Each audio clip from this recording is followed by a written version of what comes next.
Good afternoon, Sharks fans. Game 5, the Sharks come off a pretty disappointing performance versus the St. Louis Blues. Uh, now, now we're basically looking at a 3-2 St. Louis lead going back into Game 6. Um, yeah, this was a tough one to watch, to be frank. Not really a lot of positive things coming out of this game, but we'll talk about it. But to start us off, I have Rocket Backhander. Salutations, Earthlings. Oh, I hope y'all are as sore as I am. Yeah. I mean, this was a tough one to watch because I felt like the first opening 10 seconds, the Sharks had a decent shot with Kane. Kane had a good shot that hit off the post 10 seconds in. And of course, we kind of talked about Kane. Kane had not having the best postseason ever since that Erik Karlsson or that hit he took from the Muffin Man in round 1. Not really just showing much production at all, kind of cold. You're just hoping to get him going, but 10 seconds in, a post. It kind of seemed like that was a sign of things to come, though. Yeah.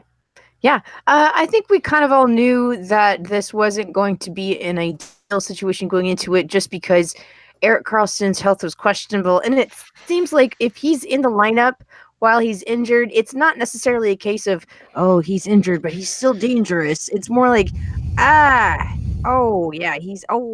definitely is hurt. So, I knew going into it was going to be rough. I didn't realize it was going to be this rough, but yeah, it was rough, man.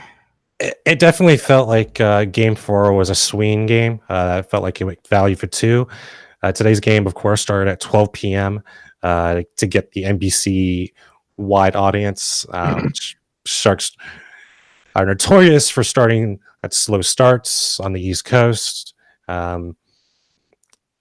I just felt like if by losing Game 4 in the fashion that they did, by outplaying the way they did in Game 4, this feels like a pretty disappointing performance, and it kind of showed on ice.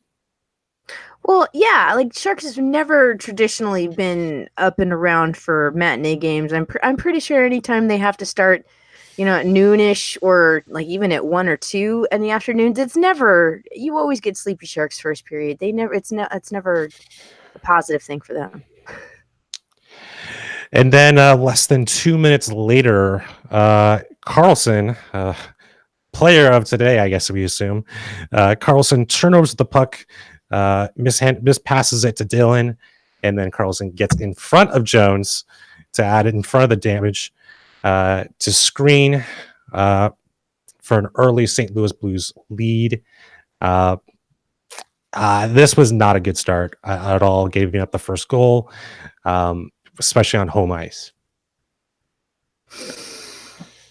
But didn't we see it coming? What do you mean by that? Well, I mean, again, like I said, Erik Karlsson, when he's injured, not a great player and also not a danger to anyone. So there was a good video of his skating ability, I think it's 5 or 6 minutes into the first period, about how he's transitioning from the offense to defensive zone. Clearly, he's still lingering from that groin issue. He just doesn't seem like he has that explosive offensive energy that we saw in rounds 1 and 2. Yeah, but he's also explosive energy. They're basically all about 20% physical human right now and 80% running on steroids. Well, not steroids, but like baths. No, not baths. Yeah, bath salts. Screw it. They're on Flocka bath salts and just adrenaline at this point. These guys are beat to shite.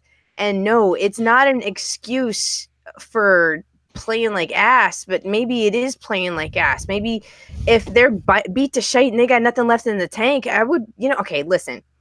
I would rather see St. Louis shut down San Jose humanely after Game 6, and then watch St. Louis go on to get shamammered by, the shenaniganery that happens over at Boston. I would rather hand that to them, because if San Jose has nothing left, I get that. I absolutely get that. They still look like ass, and I don't understand why Pete is mismanaging the bench the way that he is. He's not helping his team any. Maybe they're trying to just nosedive it. Do you know what I mean? Like, maybe they realize that there's nothing left in the tank and they're just going to take it down. Because after that first one, I didn't feel like they bounced back from anything. I feel like they were just like, oh. Well, for the first and second goal, the Sharks had a shot that went off the post, and then St. Louis minutes later scores.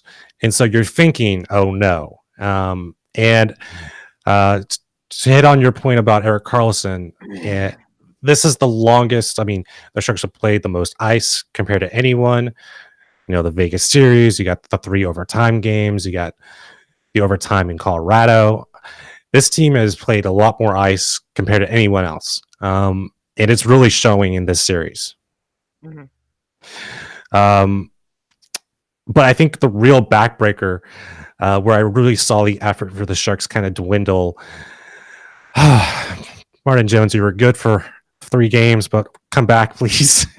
Please come back. We need you. SOS. I don't know, man. I think like his performance and Erik Karlsson's performance are just sort of tied together. If Karlsson does dog shite, then Jones gets hung out to dry. But like if Jones has a good performance night, then Karlsson generally doesn't have too many big screw ups.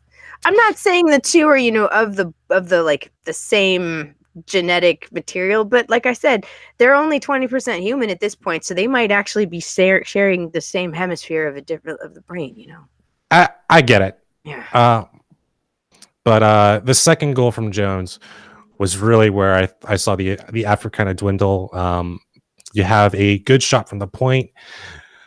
Jones really had a good shot at it. He controlled it, but the lack of looking around the players, or give Schwartz a lot of credit who scored the goal, pressuring the puck, and but this isn't by looking at the play. Like Jones clearly just dumps off the puck, thinking he's going to have a defenseman picking it up right there for transition, and the second period did not get off to a good start at all, and it would probably be one of the worst periods the Sharks played this season.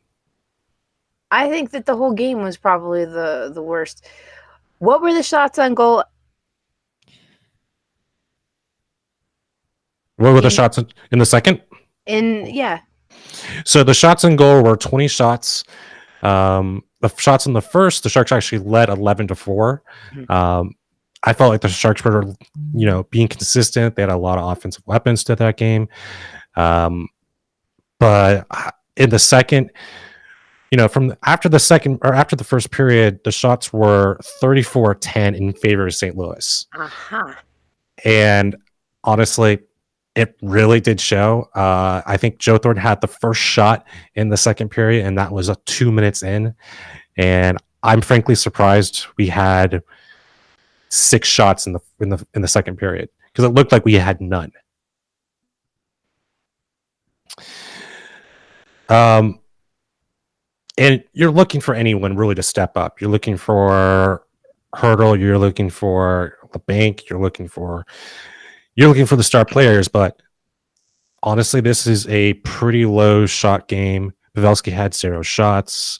Joe Thornton had 0 shots. Donskoy had 0 shots. Hurdle had 0 shots. And so when St. Louis or any other team shuts down your top 2 lines, it really does spell things bad for them. Yeah, I mean, you put on this already wounded Sharks team, and then you give the St. Louis coaching staff a little bit of time to take a look at what the team's built out of, make a couple of notes, and start dissecting the team while they're wounded. It's easier for them to be able to get on top of San Jose, because San Jose being wounded is not able to adjust as quickly to being closed in upon. So, I mean, yeah, it definitely was a doomed effort. I think I can't get upset about this, but I can't get enraged about this, because we still have one game, and we've seen how things have gone for San Jose in other rounds when they're down crap like this. So I'm like, all right, whatever it is, what it is. If anything, it gives San Jose time to really fish or cut bait with a couple of guys who maybe are injured that don't help out when they're injured. Like if you're gonna play Erik Karlsson, I get it, but just bench him for a lot and find some like can I don't know. No, you're absolutely right. Just bench him. Carlson played 7 minutes in the first period, only 3 minutes in the second period, and didn't play in the third. I'm sure we're going to talk about them a little bit more in the second, but the decision to start Erik Karlsson probably did backfire a little bit. Yeah, but who else are they going to start? You know what I mean? Like, I think you have the opportunity maybe to place Heat in there, but we've seen time and time again that Pierre DeBoer does like using veterans over unproven talent. And he didn't really show anything. He didn't really show anything the last 6 games of the regular season. So I would prefer maybe, we don't know the status of Pavelski. Pavelski, he took I want to say an elbow to the head midway through the third period. And frankly, he hasn't really looked that good this postseason. Not this series, I should mean. Yeah, I mean, it's almost like he's missing a couple of teeth and has like a couple of staples still in his head because it hasn't actually like closed up yet. You know, like I said, these guys are like brutally wood. Like just. Well, if you talk to Vegas, they don't think of their staples in his head at all. But I digress. Yeah, well, you know. But the status of Joe Pavelski, it's very much in the air of him starting Game 6. Honestly, this felt like it was Game 6 tonight. My apologies, but but do you think he'll start Game 6? Oh yeah, absolutely. He's not going to change a damn thing unless somebody is like, Pete, I can't skate. I'm dead. All right. He's not going to make any changes.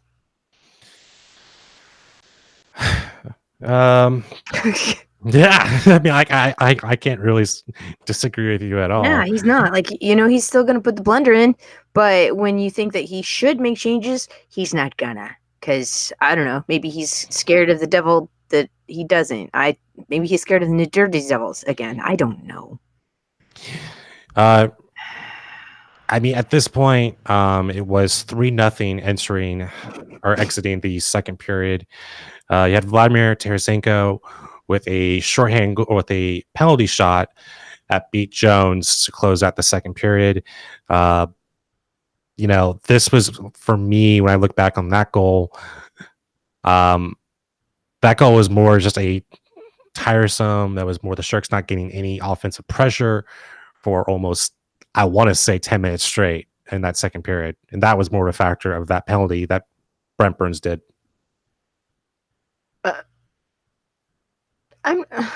There was a couple of different thoughts in there, and it wasn't necessarily cohesive because you jumped from one back to the other, which didn't make a whole lot of sense. Because, yeah, penalty shot, I get that. But that penalty shot, that actual goal on the penalty shot was actually really nice. That was Tarasenko being Tarasenko. He's in the cover of a video game for a reason. You know what I mean? But it being the Sharks' fault that it got to that point, I can see what you're saying too. Yeah. Yeah. I mean, what were your takeaways from the second period?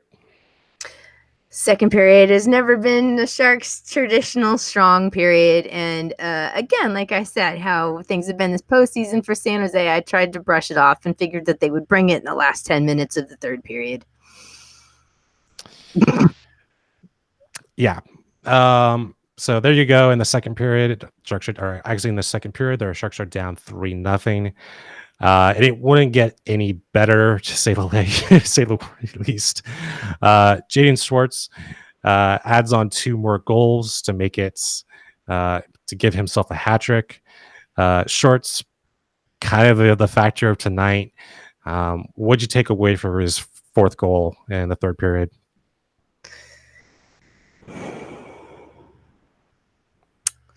I don't know, man. Like at the time, like like at one point you just look at the team and you can't take anything away from a goal other than your heart sinks a little bit lower.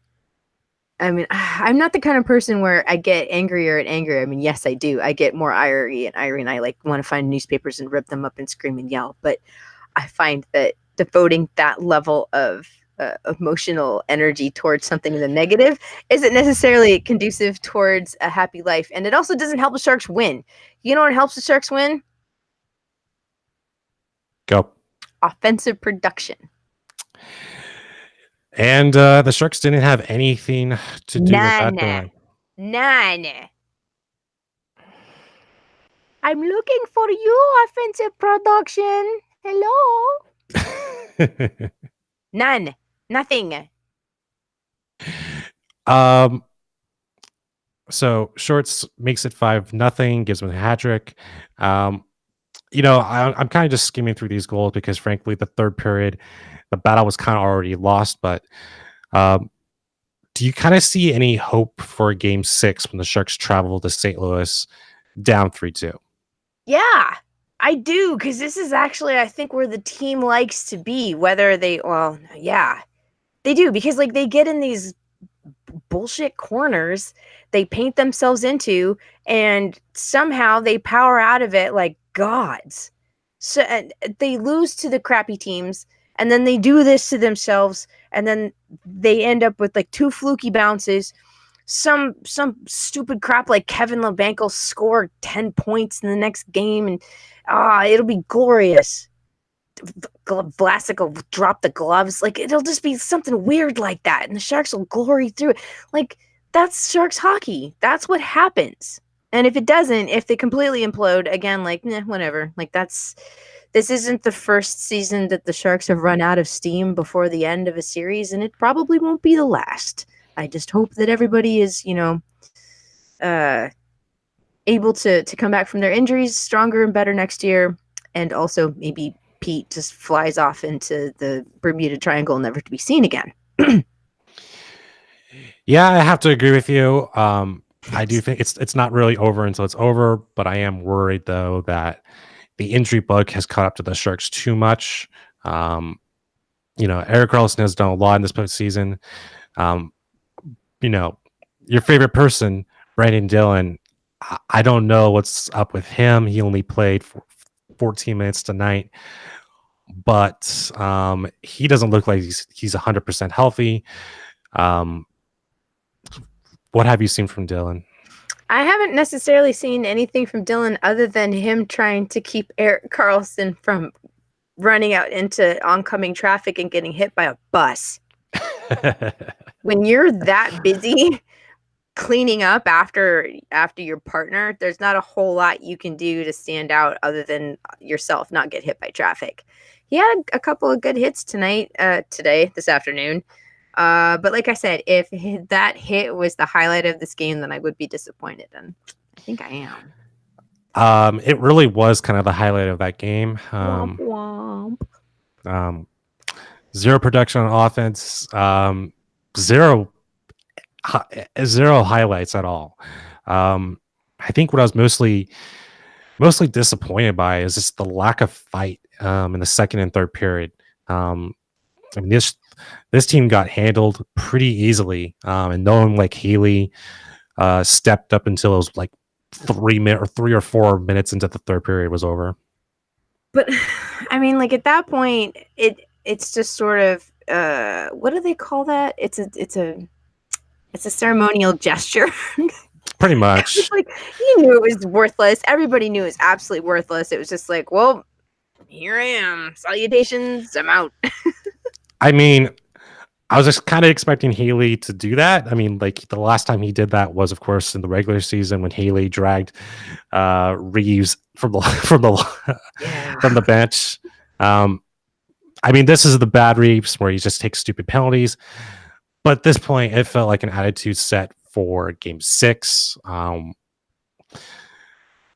think there are other smaller notes, like Tarasenko kind of went down with a minor knee injury in the third period.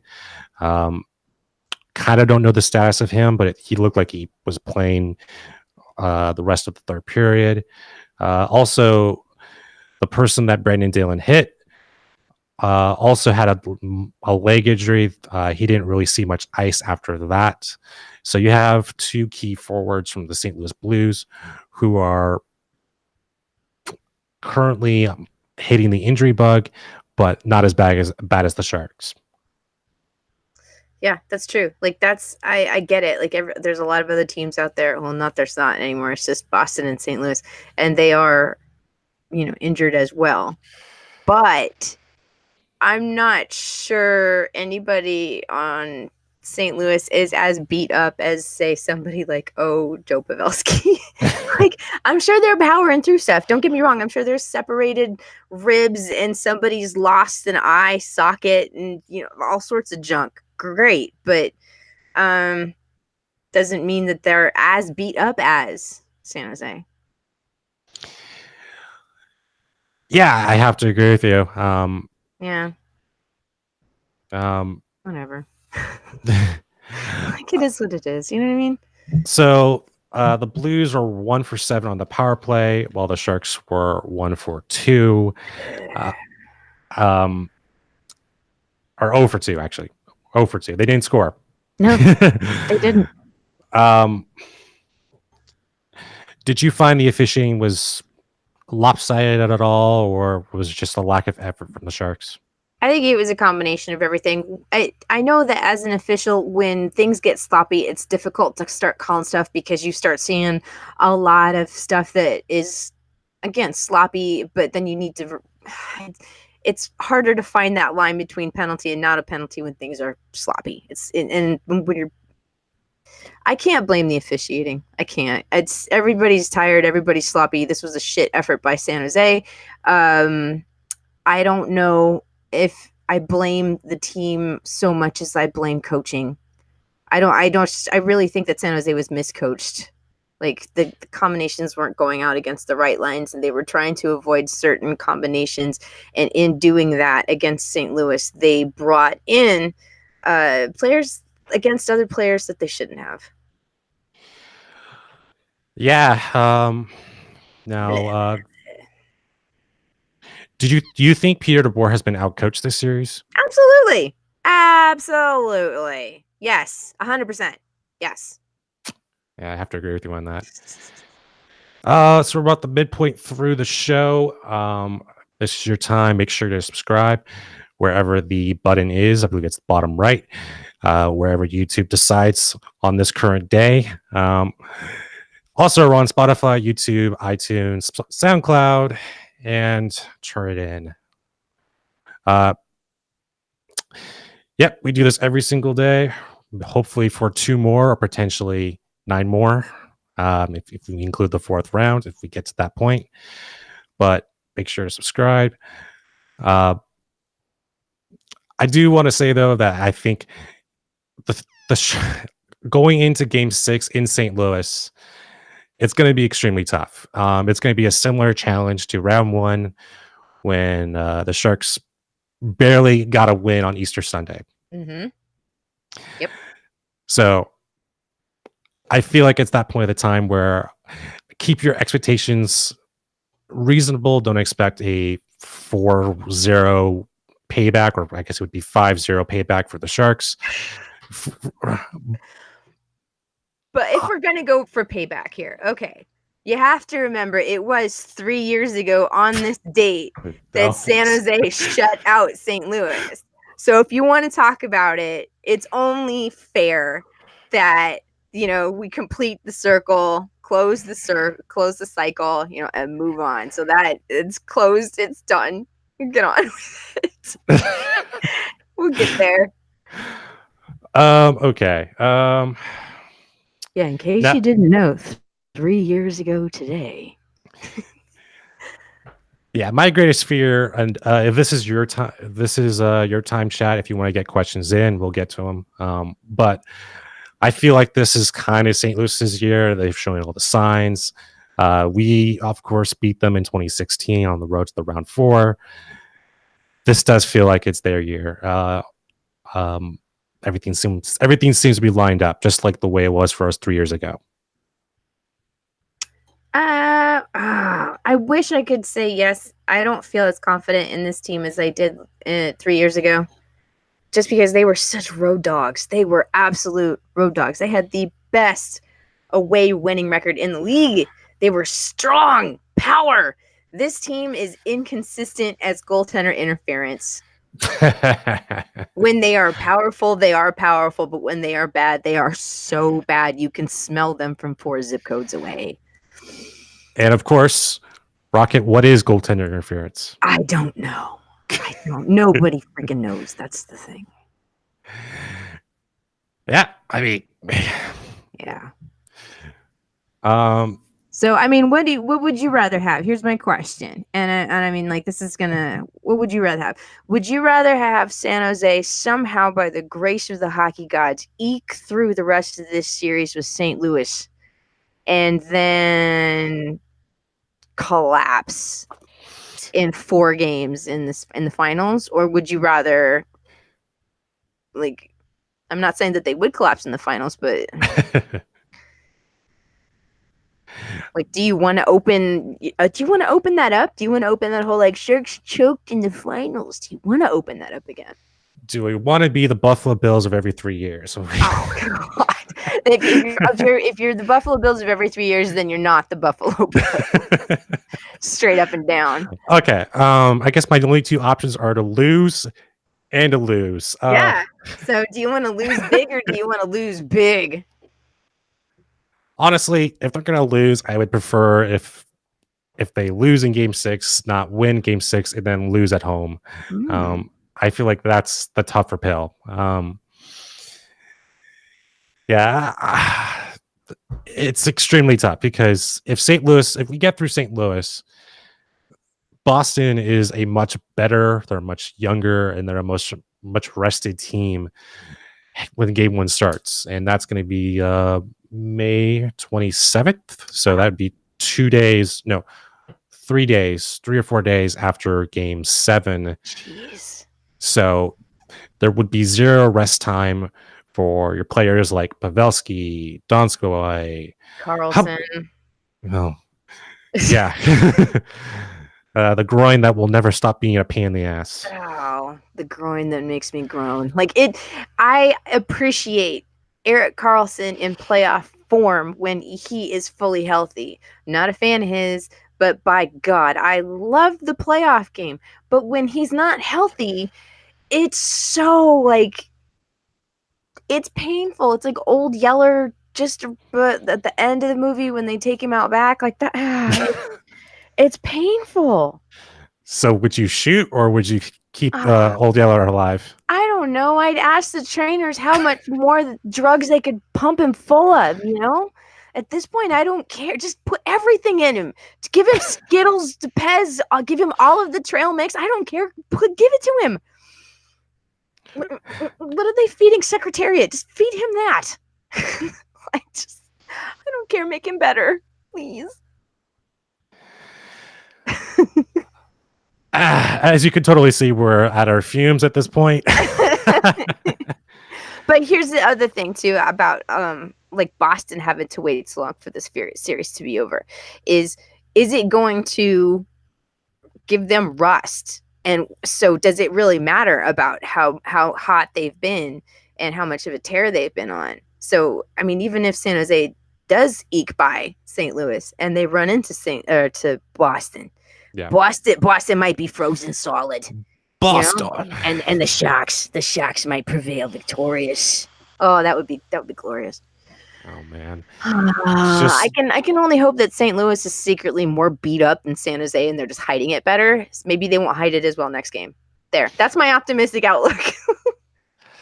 Yeah, that's the best outlook you're probably gonna get. But to harp on your point about rust, Tuukka Rask has a 940 save percentage in the playoffs. He's been one of their best players. And you got Martinet, you got Perron, you got all those good players, The whole team. but Rusk has really been the backbone ever since they've gone past round one versus Toronto, which seems like that's the best, or that's been the toughest matchup for him. No offense to Carolina and who they play? Oh, the Islanders. Carolina got swept, man. I felt bad for them. Before we do a wrap around or reach around, there's nothing else going on. There's nothing going on. Oh man. The end. That's it. Actually, no, there's some like Team USA hockey going on or something. I was gonna go AHL, but okay, sure. That's good. Oh, Calder Cup stuff. Nah, we'll save that for Kevin and Feel Tilt Tinted podcast. Totally. But in the chat, I'd love to know if you think the Sharks are going to win Game 6 and push it to Game 7. I think yes. I think they are gonna. I think that the Sharks are gonna push it to Game 7.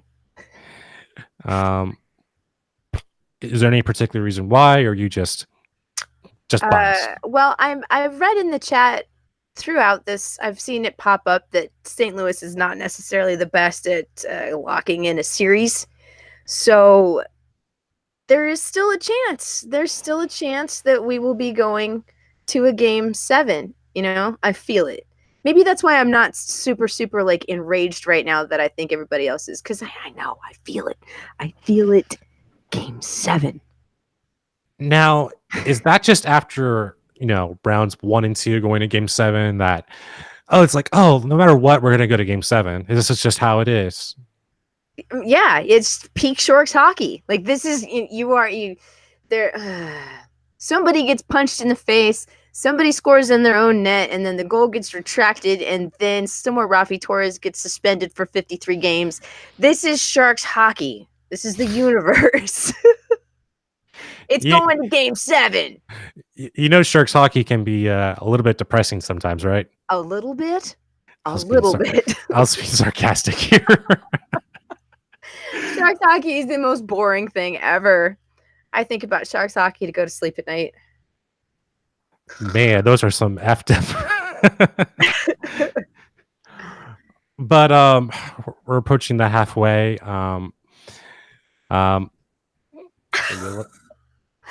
It was a noon game. An aberration. Thanks, Splurvin. I needed that. It wasn't a game. Yeah. What time is Game 6 start? Believe 5:00. 5:00. All right. Yeah. In St. Louis? In St. Louis. At 5 p.m. Pacific. Yep. Okay, so that's 7 local time, which means that that's only 30 minutes earlier than what the Sharks are normally. It's going to start at SAP Center. So there's a real good possibility that they're going to start on time on Game 6. Yeah. Let's push to a Game 7. Yeah. Let's hope Jones doesn't let another goal in the first 5 minutes. You know what? If Jones lets a goal in, BFD, let's see some offensive production and get 30 shots on goal halfway through the first period. It was like Joe Thornton said a pregame interview. He said, we need to get everything to the net. And that's like exactly what they didn't do this game. I guarantee you, if they get every single garbage shot to the net, one of them is going to get in, even if it's off a fluky deflection off of the back of someone's head, the back of someone's ass, and then in the freaking goal. That's going to happen. They got to get these garbage, crappy things to the net. And I think that's probably something that they'll be like, yeah, the thing about getting everything to the net that we talked about that we didn't do in Game 5, we're going to do it Game 6. It's going to happen. Yeah. So Jones can be garbage. They just need to get stuff to the other end of the net, or the other end of the ice in the other net. Yeah. What did you think about Haley taking Goodrow, or not taking being in the starting lineup tonight? Sometimes the statements Pete makes are not necessarily in languages that other humans understand or appreciate. And that was that was definitely one of those statements I think Pete was trying to make. Yeah, I thought it was kind of a questionable decision. I don't think the Sharks can match the physical nature of the St. Louis Blues. I think they need to rely on their speed element. Trying to remember who took the spot for. I think it was it Goodrow? I think that St. Louis and San Jose are pretty evenly matched insofar as bodies and speed. I think that for some reason, maybe it's injuries, San Jose isn't laying the body as heavy as St. Louis is. I think that San Jose is good at that. And I mean, if you're going to look at injuries, what is injuries going to affect you more at? Being fast or being able to lay the body? So if they're trying to play the speed game and the roster's injured, maybe they should start trying to play the physical game. Yeah, because I don't think that St. Louis outmatches them physically. Now Haley took over Sorensen's spot, and Sorensen really hasn't been productive since round 2, since the Colorado Avalanche. Maybe it's time to put him back in the lineup. See if you can get some more offensive production. Just move the puck. Get some time out of your defensive zone. But that was the real issue, is that the cycle game for the St. Louis Blues really did cost the Sharks. Yeah. But Berg has a good point. He says they need to find a way to wear down their 2 physical defensemen. That's true. Because those guys are, Pareko and Boomeister. Boomeister.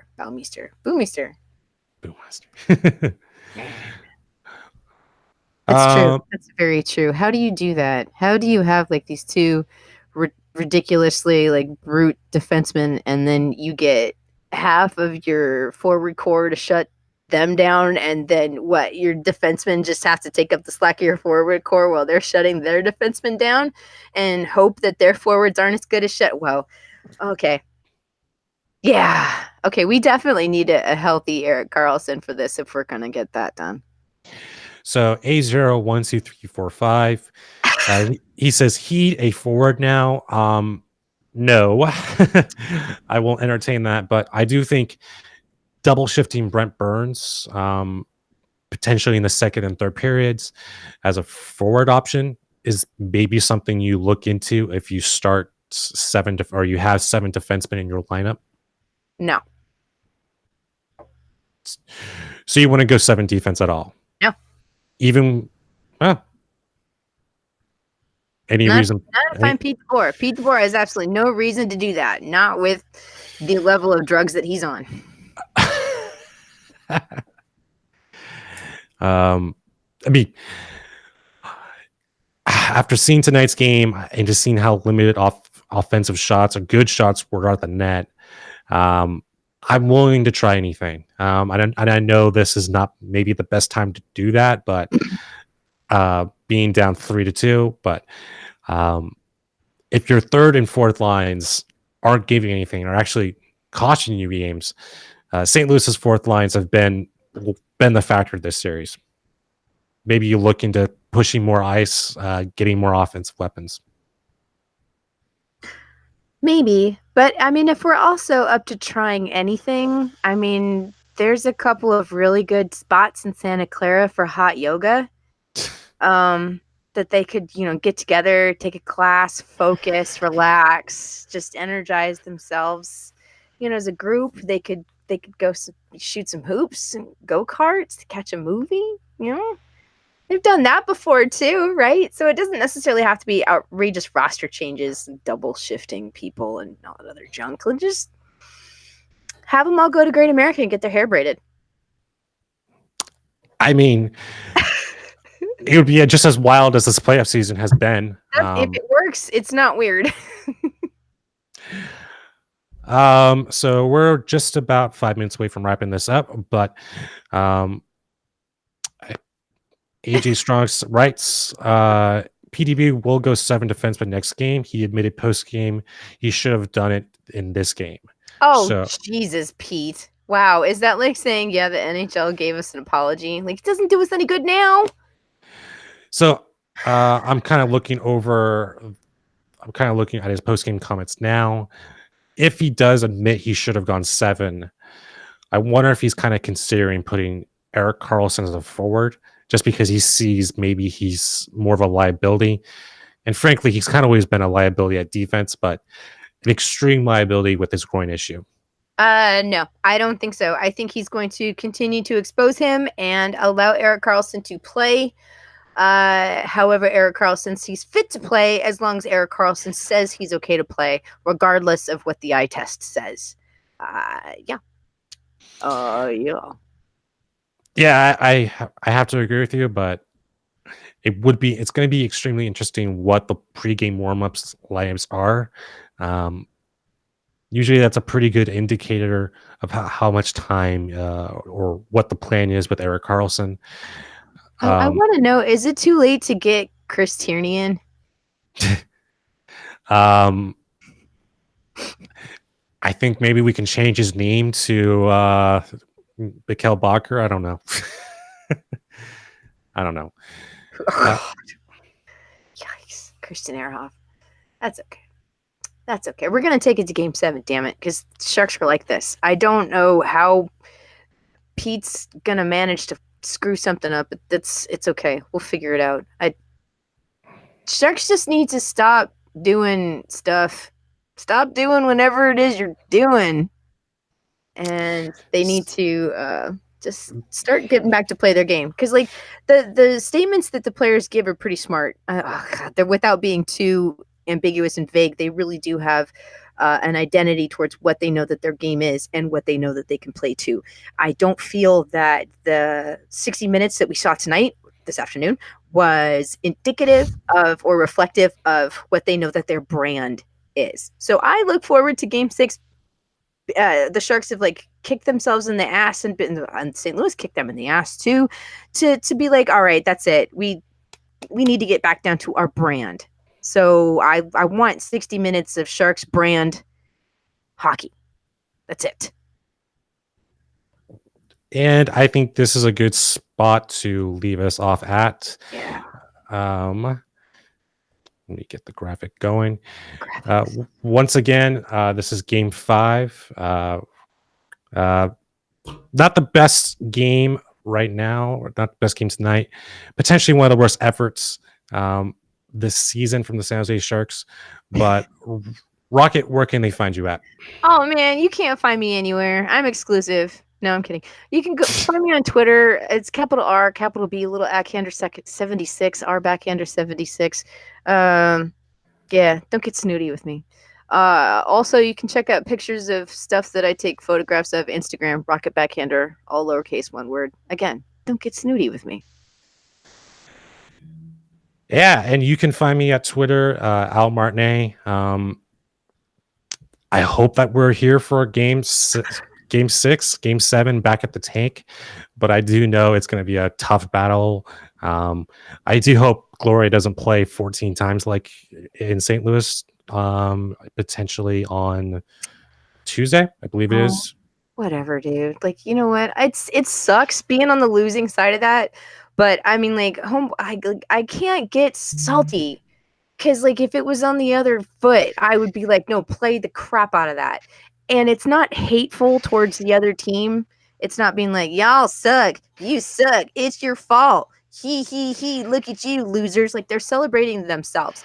And as long as they're doing that, as much as that song is inferior, and we all know it, hey, whatever, let them have it. I don't care if you play it a million times. Just go celebrate yourselves and don't put the other team down in your celebration. So that's cool with me. Anyway, that's my mini rant. Once again, this is you can please subscribe to Teal Town USA. We do this every post game for the San Jose Sharks. We're on Spotify, Stitcher, SoundCloud, iTunes, you name it, we're on there. Also, make sure to subscribe to our YouTube channel, where we're probably the most active there. So to get all of our stuff, that's where I would subscribe the most. For once again, my name is Alex Martinet, and thank you, Rocket, for joining me. Game of Thrones is tonight, so I hope everything turns out good there. But It's definitely going to be yeah, it can't be as bad as this game. I Or don't can know. it? Can it? I don't know. I think Eric Carlson is the Danny of the Sharks right now, where he's just going to burn down the entire team. And He's supposed to be the leader of the Seven Kingdoms, and he just did a major heel turn, and he's like, "Burn it all." All right. Thank you for watching Teal Town After Dark. We'll be back on Tuesday after Game 6 of the same versus the St. Louis Blues. See you, everyone.